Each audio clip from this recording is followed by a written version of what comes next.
সুন্দর তেলাওয়াত জিন্দেগিতে কোনোদিন শুনিনি। আল্লাহ বলবেন থামো, এর চাইতে মধুর তেলাওয়াত শুনবে কি? ওরে আর রহমান, আল্লাহ একটা শব্দ বাড়াইয়া বলবেন, আনার রহমানু আল্লামাল কুরআন খালাকাল ইনসান।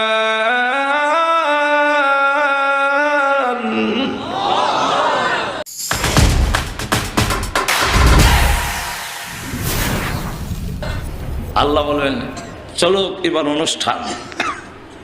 হে দাউদ আলাইহিস সালাম, আপনি একটু তেলাওয়াত করুন। দাউদ আলাইহিস সালাম শুরু করবেন, জবুর তেলাওয়াত করবেন। ওনার কণ্ঠ দিয়ে একসাথে 70 প্রকারের সুর বের হবে। জান্নাতীরা শুরু হয়ে যাবে উন্মাদের মতো, প্রভু গো এত সুন্দর তেলাওয়াত জিন্দেগিতে কোনোদিন শুনিনি। আল্লাহ বলবেন থামো, এর চাইতে মধুর তেলাওয়াত শুনবে কি? আল্লাহ এর চাইতে আরো মধুর কণ্ঠ সুর আছে কি? হ্যাঁ, অগ বিশ্বনবী, অগ প্রধান অতিথি, আমি আল্লাহ আপনার কাছে কোরআন নাজিল করেছিলাম, সেখান থেকে আপনি সূরা ইয়াসিন তেলাওয়াত করুন। আল্লাহ নবী শুরু করবেন, ইয়াসিন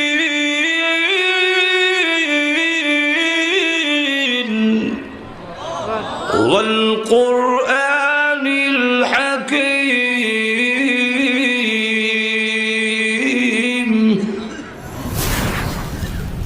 জান্নাতীরা তাকায় দেখবে দাউদ আলাইহিস সালামের কণ্ঠস্বর থেকে বিশ্বনবীর কণ্ঠস্বর আরো 1000 গুণ বেশি সুন্দর শোনা যায়। সব একবারে উন্মাদ হয়ে আল্লাহ ডাকতে বললেন, জান্নাতীরা এত মধুর কণ্ঠের তেলাওয়াত জীবনে কোনোদিন শুনেছে কি? না গো প্রভু, শুনি নাই। এর চাইতে মধুর তেলাওয়াত শোনার ইচ্ছা আছে কি? হ্যাঁ, আরো মজা। হ্যাঁ, আল্লাহ আরো মজা আছে।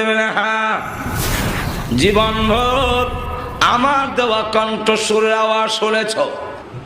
আল্লাহ রাব্বুল আলামিন বলেন, জীবনভর কণ্ঠস্বর যা শুনছো আওয়াজ, এটা সব আমার দেওয়া। কার দেওয়া? আরো জোরে কার?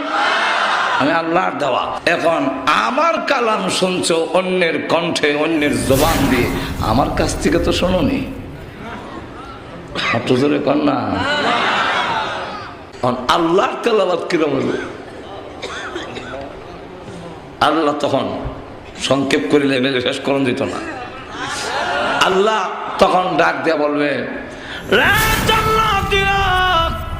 জীবনভর আমি আল্লাহর দেওয়া কণ্ঠস্বর, আমার কথাগুলো শুনেছ আব্দুল বাসিত, আব্দুল সত্তার, আব্দুল গফফারের জবানে।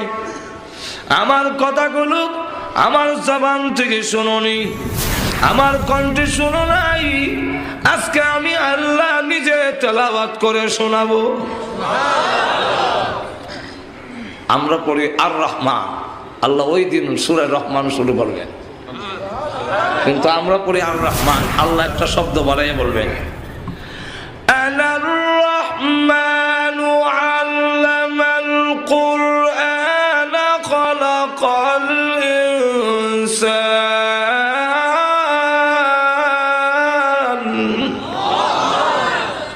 আনার রহমান, পরম করুণাময়। শুনেছ? আনা, আমি। একটু জোরে কর না। ওই দিন তেলাওয়াত চলবে, মানুষগুলো অজ্ঞান হয়ে পড়ে যাবে।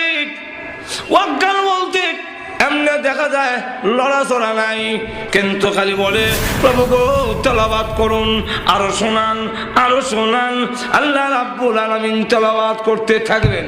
শত শত বৎসর চলে যাবে, হুরপুরীরা স্লিপ লিখবে, টুকা লিখবে, সিরিকুট লিখতে থাকবে। আল্লাহ মাহফিল সমাপ্ত করুন, আর না হয় আমাদের স্বামীগুলোকে আর জিন্দেগিতে পাবো না।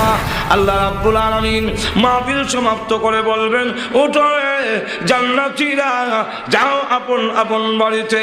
এমনি জান্নাতীরা উঠে যখন নাকি বুড়াকে সোয়া জান্নাতের ভিতরে ঢুকবে, ওর পরিরা মাথা থেকে পা পর্যন্ত বড় চোখ দিয়ে তাকায়। এমনি বলে, কেন তাকাও? এইভাবে আমার দিকে তাকাও কেন?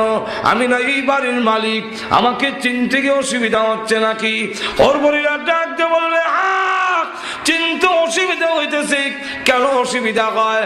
আগে যা সুন্দর ছিলেন গো, আল্লাহর মাহফিলে অংশগ্রহণ করার পরে আল্লাহর তাওয়াজ্জু ডাইরেক্ট তোমাদের উপরে পড়েছে, আল্লাহর দৃষ্টি ডাইরেক্ট পড়েছে। এই কারণে আগে যা সুন্দর ছিলে এখন দেখা যায় আরো কোটি গুণ বেশি সুন্দর হয়ে গেছো।